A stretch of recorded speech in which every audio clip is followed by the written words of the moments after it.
Ikigwa nagize kijanye n'isoko nkuru ya Bujumbura nararavye neza sanga amafaranga angana n'imiliyaridi 50 z'amarundi dushobora kubaka iryo soko kandi tukaryubaka twebwe nyene atanumwe agiye atamunyamahanga jemu cyasanga ayo mafaranga twebwe nk'abarundi baba diaspora wanashaka n'abandi bari ngaha cyane cyane baba diaspora turayafise ayo mafaranga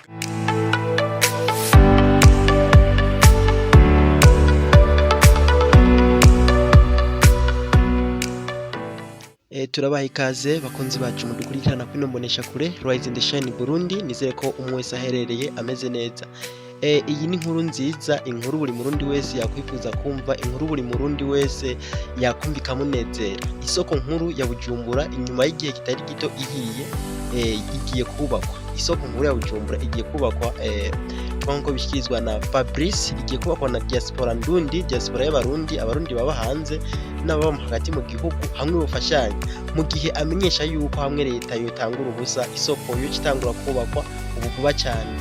Leta nayo ikaba yamaze gutanga uruhusa, reka twumve icyo umukuru w'igihugu cyacu yabivuzeko. Icyo dukeneye soko hubakwa. Nta kindi dukeneye. Hajya ahantu yo twaciye umengana igihugu c'imfuvyi kabisa.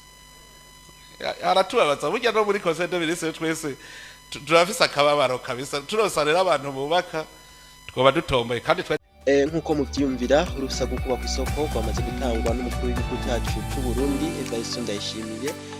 Kurikirana ikiganiro cyose uko byagenze, ibyavugiwemwo, ibisabwa, ibikenewe kugira ngo ico gikorwa gitangure n'iryari kizotangura. Ntimwibagire ko subscribe kuri Rise and Shine Burundi. Ciao ciao. Murakoze cyane, ni cyubahiro umukuru w'igihugu cyacu dukunda cyane. Je nitwa Fabrice Manirakiza, nagize amahirwe yo gukora ibitandukanye bituma abatari bake tumenyana. Ndi mu bijyanye no gutunganya inyubako nziza ndetse n'ibisagara. Now icyo nashaka kuvuga ni gisabo bivanye na opportunity nabonye ziri ngaha mu Burundi kandi bivanye n'inguvu nabonye mu wa diaspora. Kirahagaze cyane ku isoko ya Bujumbura yahiye.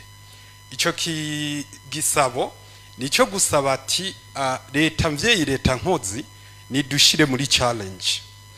Peruka kugendera Canada, naragendeye Amerika, fise n'abagenzi batari bake naba presence uwo mugambi.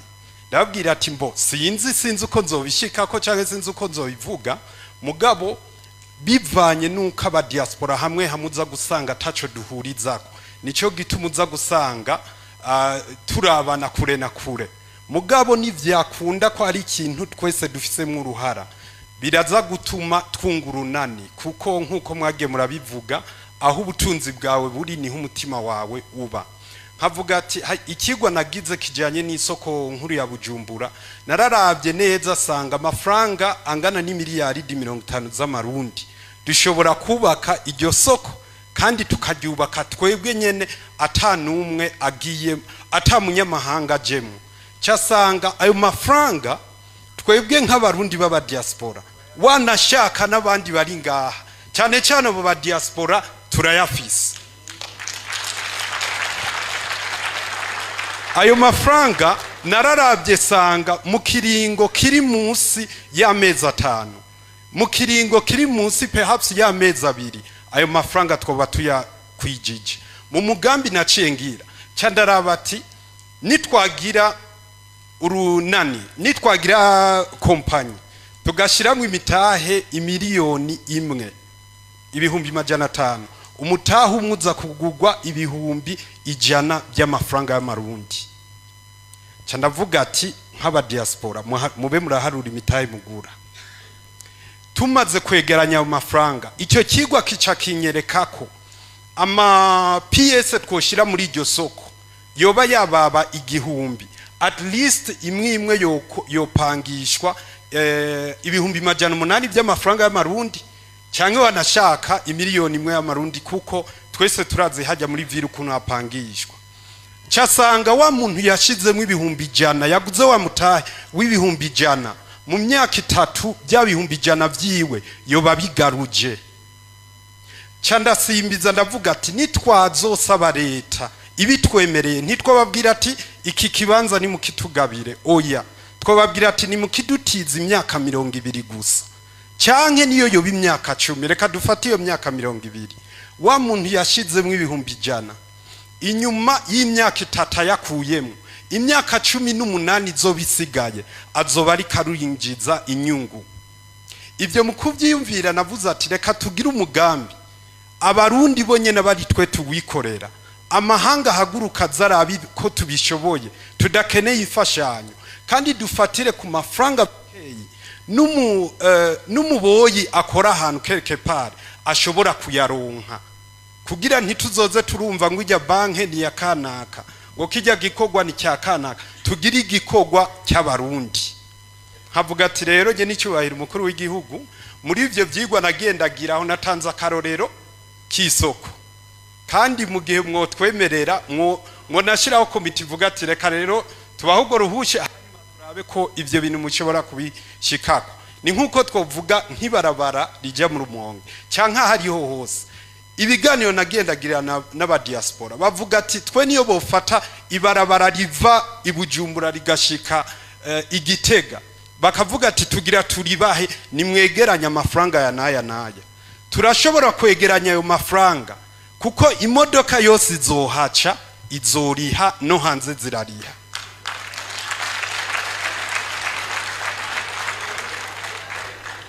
rero nye n'icubahiro umukuru w'igihugu ama opportunity twabonye ni meshi ivyo dushobora gukora nk'aba diaspora kuvyukuri nkunze kwivugira bivanye n'ibikogwa nagenda akora nkabona inguvu z'aba diaspora aba diaspora barungika amafaranga meshi cyane mu kurangura imigambi yabo ndabona neza ataba abantu bo kugururirwa novuga ati umujyango ivyo kogwa ngaha byo ruti by'aba diaspora bakoze muri Israeli byo ruti by'aba diaspora bakoreye iwabo muri Ghana ikindi cyanyuma n'icubahiro mwavuze yuko mu tubazo tugenda turahura natwo sinzi nagenda bishira ku munzane ndabati mbe no barukwihenda canke cyo barico ivyo navyo bikaba bivanye mu bikogwa ndamaze ikiringo kirenga umwaka n'igice saba uburusho ahantu uvuga cyane cyane ikintu kijanye na exoneration mugabo ndatabwa kuwa amazi kuvyukuri biranka gose ivyo navyo byari bivanye n'ivyigwa twagiye turagira by'ukuntu abantu benshi bakunze kumbwira ngo jewe amazu nubaka ngo arazimvye naharura ivyo byose nkabona ati nta nzira nimwe iza gukunda ifera beto ndayitora kuri gusa nta nzira nimwe iza gukunda isima ndayironka kuri gusa muri iyo nzira nkaraba mu measurement ahari ikintu cyonyene cyo tuma ayo mazu azimbuka icambere nuko tworonka ibibanza icakabiri nuko tworonka ubwo burusho highlightinze iyo exoneration kandi bikaba byotera n'intege aba diaspora kuko ayo mafaranga barungika n'amafaranga meshi cyane ariko ugasanga mu byigwa nagize nasanze mu gihe tworonka iyo exception yotuma nayo mafaranga barungika hari ama commission cyangwa ama fees amwe aza kubavako cyangwa ama transfer y'ama titre hamwe biza kubavako rero nkavuga ati mu gihe boronka iyo encouragement mu miseze natanga umugambi mu Kabezi ndawutangura inyuma y'amezi 3 nari negeranije miliyari 3 zivuye muri abo barundi nkavuga ati mu gihe hobonekamwo utwo dutwiyo duto umuntu azarababwira ati ngaka kabijya leta yadushiriyeko kuvyukuri na Air Burundi twoca tuyigura murakoze cyane excellence mani bahezagire cyane aho rero kananje rero ngire cyashekereje ani wumvise icyumviro cha Fabrice Ministre wa Infrastructure no kwataringa ubu nkubu uza wumva muri Ministre wa Infrastructure nitwe dutegerezwa kuvyubaka ntibashaka kwiyumvira ko abarundi bacubatse ari iki gihugu obu hanihuri muri obu hajena bariko ndababwira mwebwe obu hasimwe muzokubaka ifo ferefe nani gufata uti ubu tuzokubakisha imiliyaridi 20 ntanzu nimwe irige nushobora kubaka inzimwe imiliyaridi 20 ku mwaka ngo yakoresha ari inzimwe jame uravuga uti miliyari 20 au maximum inzu imwe mu mwaka ntishobora kurenza 3 miliyari. Nawe ntari umufundi ndubakisha nanje barubaki wanje nkababona.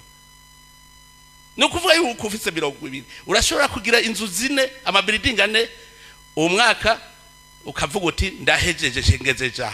Mu mwaka ukurikira zikazokuzurira rimwe kuko nta nzu none yetaje ntitwirindira amezi. Sinde umufundi. None kugira ubake idari nturirindira. Simisi 27.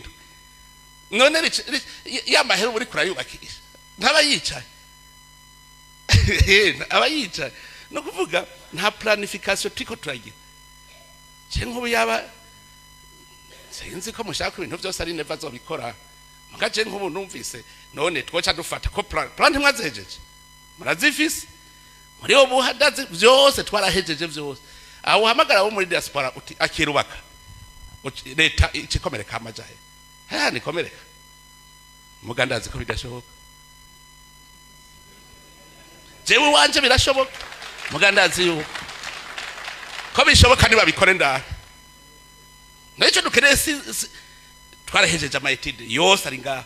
Mugabo kugira nk'ubu bemere kurekura bati natwe turyehe. Turacaza kuvuga njya nkwangahe. Hanyuma ibintu Fabrice yavuze kabisa, Fabrice nisabijya byo kubaka twese turabe hajya hano ku isoko. Urazi ko tumaze muri Conseil de Ministre twe twarahejeje turagira byose ndazirereze tide ziringa obo ko ngiri Imana akaba ari ngaha hajya uzoce cyane na Fabrice turabe feasibility bihagateka nabo abo muri diaspora avuga ati ngiki rya symbolique icyo dukeneye suko hubaka cyane nta kindi dukeneye. Hajya ahantu yo twaciye umengana igihugu c'imfuvyi kabisa. Aratubabaza burya no muri Conseil de Ministre twese turafise akababaro kabisa. Turosarera abantu bubaka twoba dutomboye kandi twari twavuze ko bizokorwa muri PPP n'ubundi bizokorwa muri cadre ya PPP. Hanyuma zijya avantage ADB niwe yogera icyo azobikwishurako. Muga hariho imigambi kame mi beneficiaire des avantages. Rero jema social burya ntizirimo. Rero jema social sinzi, rero jema social burya ntizirimo mu bintu beneficia. Hari ikibazo je nabajije gushika ntibarakinyishura neza bo muri OBR. Je nabajije none nk'umuntu wo muri diaspora aragiye ariguriye le materiaux zose zo kubaka. Byose arazanye amakontenere azaye ngaho. None ntimutamutangishije atadedwanye mamuhomvye iki. None yashaka ntari kwigumira hanze. Nta devise yakwenga ha mu Burundi. Yose ayakwebukira igihugu. Avantage deje. Sendavuga ni none muri prevision budgetaire ntiwigeze uvuga ko azozana material de construction. Arazizanye no Murundi. None situnga abazanye mu gihugu.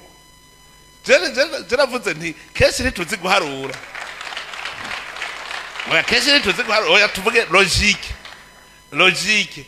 Umuntu yibereye hariya hanze. Ntaje gucuruza.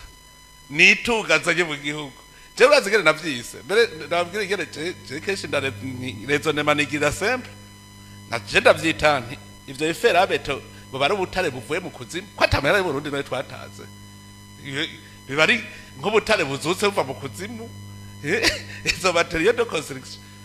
Hari ibintu je nibaza tugiye muri logique gutera umuti vyoroshe.